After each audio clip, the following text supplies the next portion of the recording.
Mga kabarangay, anong pinagkaiba dito sa maramihan at kukunting manok lang na lulutuin natin? So malayo po yung pinagkakaiba. So kung mapapansin nyo yung mga vlogger, pag nagluto sila ng manok, pag kukunti lang, talagang masarap tingnan kasi andyan yung ipiprito muna nila, tapos medyo nagbabrown muna, tapos medyo nagmamantika. Siyempre kukunti lang naman yung mga niluluto nila. So pwede talaga nating magagawa yun. Pero kung talagang maramihan ang luto, kagaya nito medyo marami, so hindi natin nagagawang patuyuan talaga natin ng husto yung ating pag-isa dahil una-una yung manok medyo matubig yan. Pag kahit anong sala mo yan, kahit isang oras mo ilagay sa strainer yan, pagka yan ginisa, kagaya yan, lagay natin sa gisa, maya-maya pag habang hinahalo natin kung saan ang magtutubig yan na di mo alam na yan, lalong-lalo na yung manok na talagang matubig. So kung hihintayin mo siyang matuyuan, so abutin ka ng siyam-siyam. Palagay nyo mga idol, tama ba yung sinasabi ko? Hindi, ayun lang naman sa karanasan ko, hindi naman to diskarte, kundi talagang nangyayari yan at kung saan nagtutubig, lalong-lalo na pagka yan ay nilagyan mo pa siya ng tuyo at syempre suka, so lalong dadami talaga ang tubig niya. So kahit di mo na siya lagyan ng sabaw, kusa na siyang nagtutubig. Ayan nga pala ang diskarte ng aking adobo. Sa akin lang ha, naglalagay tayo rito ng kunting asukal. So sa mga 8 kilong manok, naglalagay tayo rito ng mga kalahati hanggang 1 kutsarang asukal. So ayan, kagaya niyan, hindi tayo naglagay rito ng tubig, pero kita mo naman ang nilagay natin rito suka lang tsaka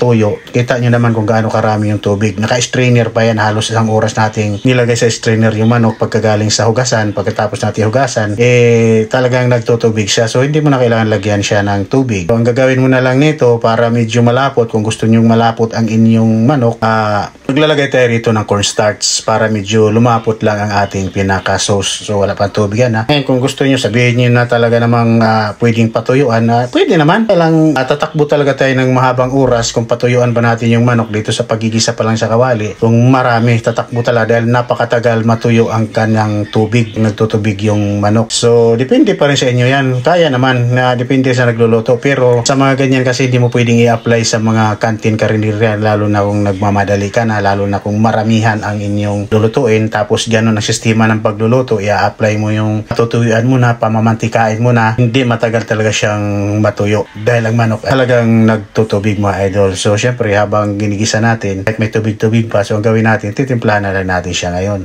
ng tuyo at syempre ng suka. Ayan, mga idol. So ayan, ganyan lang, pinahagi ko lang yung ating karanasan. So iba kasi yung sa vlogger, nakikita natin syempre vlog yun, so kailangan nilang papakita nilang kaakit-akit, kasarap-sarap, kayami-yami yung kanilang luto, syempre para makahatak ng viewers. Pero sa actual kasi pag maramihan, so hindi malabong mangyari yan, lalo na kung yung pag nagluluto ka, yung kailangan na nagmamadaliin na. Ayan, ayun lang mga idol. So mga kumontra dito sa sinasabi ko, pwede naman tayo mag-comment para malaman na rin natin. Ayan.